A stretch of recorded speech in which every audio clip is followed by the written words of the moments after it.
Here we go. Hold on. SCP-5000. We are back. My boy Pietro. Let's go. Yeah. Pietro Wilson tossed and turned as the nightmares from the previous day filled his dreams. In his restless sleep, he watched the slaughter of his colleagues at Site-22. The unknown men who entered the facility had gunned down everyone who worked there. Everyone except Pietro.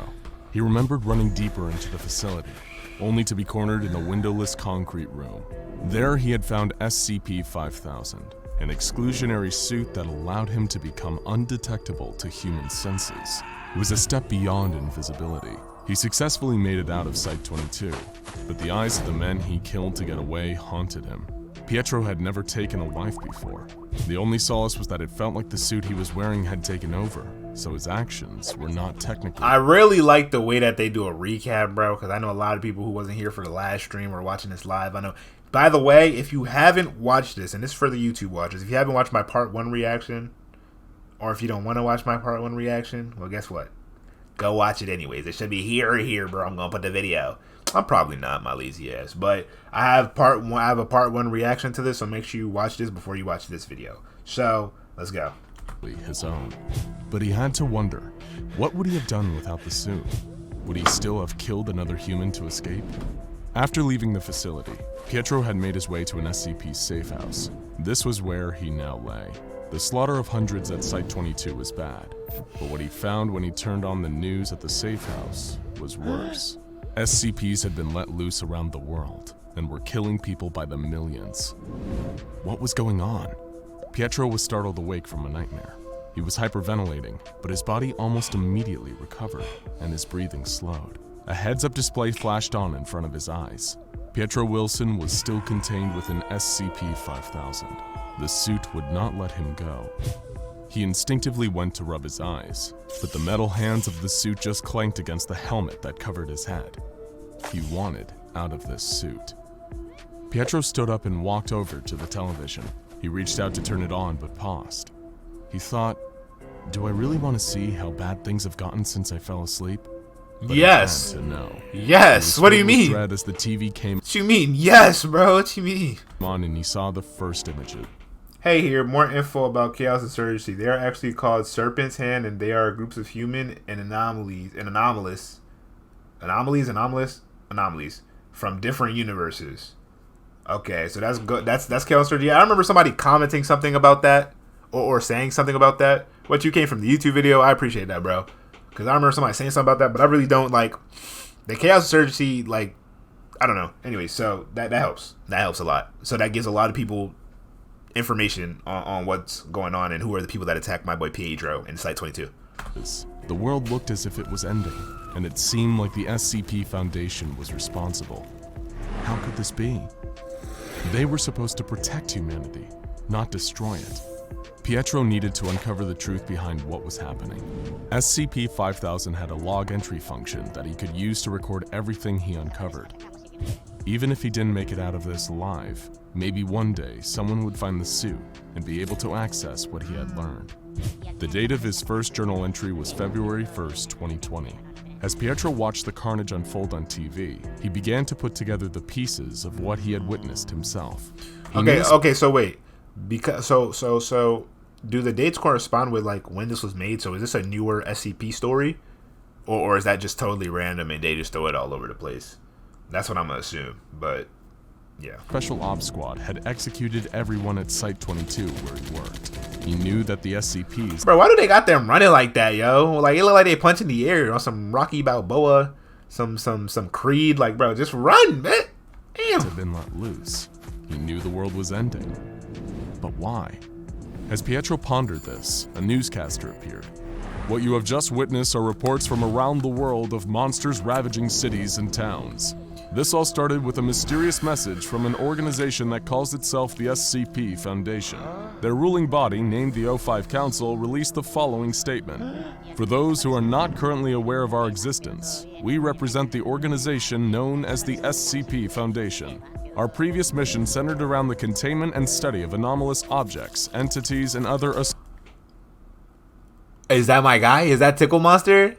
Tickle Monster. Why they got him looking like that, though? They got him looking like a head ass. My boy look like orange juice gone bad. Like, fix that, bro. Come on. Tickle monster that dude. Sorted phenomena. This mission was the focus of our organization for more than 100 years. Due to circumstances outside of our control, this direct... So no, I'm sorry for pausing. No, we didn't watch this yesterday. We watched part 1, but because I reacted to it, you know, they were like, we need to release part 2 for Cozy. Yeah. 100 years. Due to circumstances outside of our control, this directive has now changed. Our new mission will be the extermination of the human race. Why? There will be no further communication. He couldn't believe what he was seeing. The SCP Foundation had declared war on the human race. How could this be? What had led to the O5 Council changing their entire mission from protecting humanity to ending it?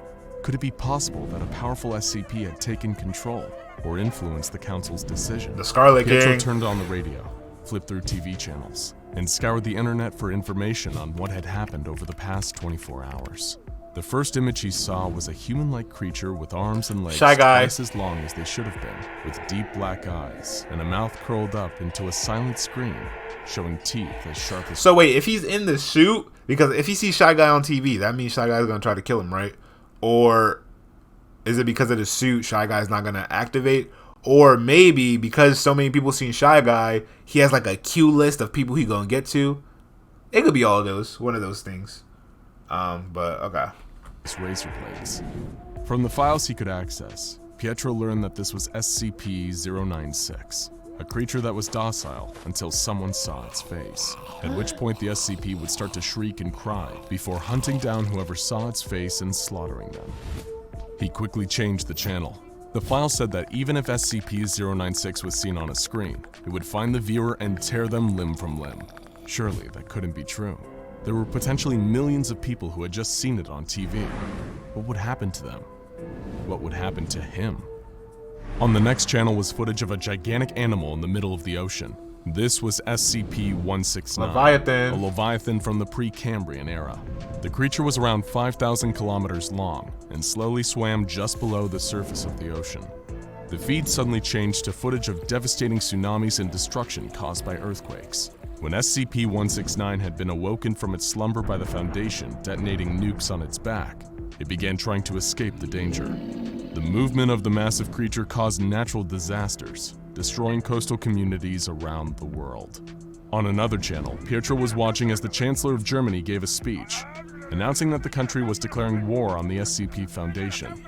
Off camera, the sound of a tinkling bell could be heard. A man dressed as a Victorian-era butler entered and picked up a pen from the Chancellor's desk. He approached the Chancellor and raised the pen in the air as the camera cut away, but the sound of gunshots and yelling could be heard before the feed went dead. The news reported that similar events involving world leaders by the exact same butler had been occurring since the SCP Foundation changed its mission. Pietro searched through the suit's files to try and figure out what was happening, and found that SCP-662 must have been connected. Next was a strange skin disease plaguing New York and Delhi designated SCP-610 that covered its hosts in rashes and boils before seeking to take over their bodies. Finally, some good news though, as the outbreak looked to be contained by the combined efforts of the Global Occult Coalition and the Church of the Broken God. And then some bad news, as SCP-682 had also been released. A massive crocodilian monster, its sole... That nigga hate humans. He going on a tear. He not playing with nobody. mission was to destroy all life. It was fueled by hatred for living things, making it the perfect tool of the O5 Council's new stated mission. Pietro had heard rumors of SCPs that could instantly end the world, but clearly the Foundation hadn't gone down this route. Yet. Did they want to keep the rest of the planet intact? Or maybe there were holdouts in the SCP Foundation who were trying to stop the O5 Council from carrying out their mission. All Pietro knew was that right now, there were some real nasty SCPs running around, wreaking havoc. Pietro suddenly heard an explosion in the distance, far away, but still close enough to make him nervous. Maybe he was better off staying in the safe house and waiting out the apocalypse. The suit was keeping him healthy, nourished, and undetectable to foes. Any sane person would have remained there in seclusion and safety, but Pietro needed answers. He felt it was his responsibility to log and try to make sense of everything the SCP Foundation was doing. He brought up a map of SCP sites in the area on his display. The closest was Site 19. It was time to venture out into the end of the world and find some answers, but he was about to be faced with even more questions. On the way to Site 19, Pietro came across something strange. A squad of Foundation soldiers in a clearing. They were standing at attention as their commander paced back and forth, up and down the line. The soldiers' uniforms had the insignia MTF Epsilon 6 embroidered on them. The commander stopped in front of the first soldier in the line, clapped her hands, and informed the soldier she would be beginning the check now. The commander pulled out a long knife and plunged it into the soldier's shoulder. Strangely, the soldier did not move, make a sound, or react in any way. She moved on to the next soldier and repeated the process. This continued down the line until she reached the 8th soldier. This time, when the commander stabbed the shoulder of the soldier, he noticeably winced and cried out in pain. The commander shouted, "Got a live one!"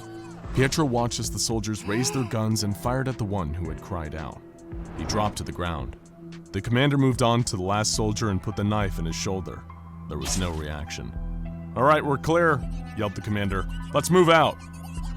Pietro waited until the squad was out of sight and made his way to the corpse lying on the ground. He scavenged weapons and basic medical supplies. Then he buried the body and recorded what he had seen in SCP-5000's log. He had no idea why the soldier was killed, or why the others didn't feel pain. Maybe they weren't human at all. Maybe it was a squad of SCPs that had a human infiltrate their ranks. None of this makes sense, Pietro thought, before continuing on. Upon reaching Site 19, Pietro found it in disarray, and worse, practically all of the SCPs that were held at the site had breached containment. He was able to walk into the compound unnoticed, and deep in the facility he found scientists and researchers going about their business as if they had no idea what was happening out in the world. They must have been following the orders of the O5 Council.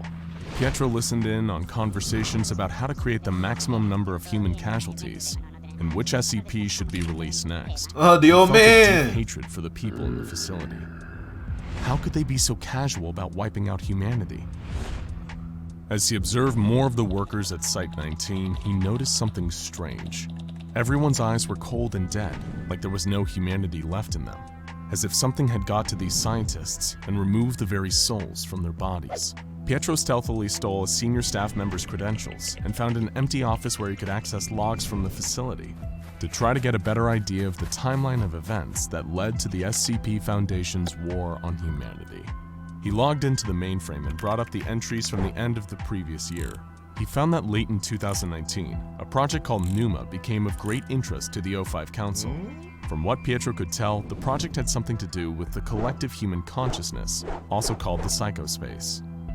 Apparently, SCP researchers had a breakthrough in mapping out the psychospace. Unfortunately, many of the files had been redacted, and there was no way for Pietro to access the unredacted version. After Numa had been brought to the attention of the O5 Council, a series of orders were sent out to all senior staff and site directors, but frustratingly, these orders had also been redacted. All he could see was that after the orders were sent out, a wave of resignations were submitted across the So we already should know. Y'all should already know that the order was to make a hive-like mind. If y'all ever watched Neon Genesis Evangelion, if y'all pay attention to the world, Jesus Christ. That's all I'm gonna say. Foundation. Suspiciously, a wave of suicides had also occurred at roughly the same time. What was in these orders? The O5 Council then sent out a number of files to all senior staff and site directors with instructions to disseminate the materials among those serving under them, after which both the resignations and deaths immediately ceased. Pietro searched everywhere for what was in those files, but like so much of the SCP database, this information had been redacted as well. What was clear was that the SCP Foundation had begun gearing up for the extermination of humanity the following year. The entry log for February 1st, 2020 read, "Mobile task forces are dispatched to all exclusionary sites to execute all personnel. Immediately following the conclusion of these missions, the Foundation declares war on humanity." This was where Pietro Wilson's journey had started.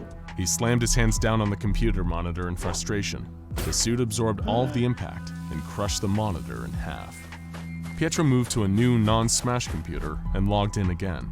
This time he brought up the most current entries to see what the O5 Council was up to recently, to see if there were some answers in the present. The SCP Foundation had been busy while he was making his way to Site-19. They had released SCP-1048 in Paris, which now led a horde of bears down the Champs-Élysées. In the distance, Pietro thought he could almost make out a massive red teddy bear walking between the buildings. The SCP Foundation was also launching counterattacks on that's the one bears, the killer bears, where they make even more bears than out of anything. Sheesh. Organization that tried to oppose them. They used SCP-1290 to hurl projectiles at the Global Occult Coalition's base.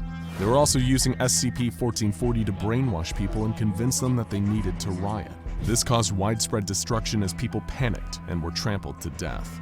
Pietro thought it was sad that such a kind-looking old man could cause so much destruction. He recorded as much as he could before deciding that it was time to get out of Site-19. Although SCP-5000 still made him undetectable, he couldn't shake the feeling that the lifeless eyes of the staff were beginning to look his way more and more often. As Pietro exited Site-19, the sky glowed orange with the fires of countless burning buildings. He needed to find more answers. He needed to uncover the reason the SCP Foundation was trying to wipe out humanity. He had learned a lot from Site-19 and was sure that if he could just get to the next site, he would finally be able to figure out the Foundation's motive and maybe even how to stop them. He took a step forward, but his heads-up display suddenly went completely dark. The suit constricted tighter around his body, slowing the blood flow to his brain. He couldn't move as his vision got dimmer and dimmer and dimmer until he blacked out. Pietro woke to find himself halfway across the country. It had been 3 months since he had been at Site-19, and he had no recollection of anything that had happened since. His body had taken a toll in these months. He had new scars and a bandage wrapped around his head, but the SCP-5000 suit did not seem to have a scratch on it.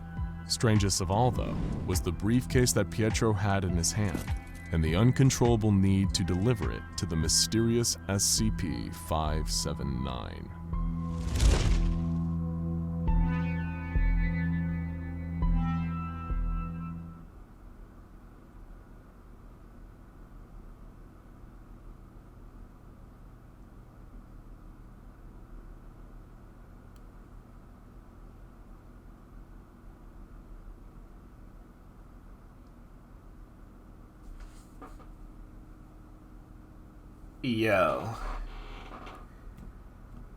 Yo, you said, what was the SCP, bro? Hold did up. not seem to have a scratch, and the uncontrollable need to deliver it to the mysterious SCP-579.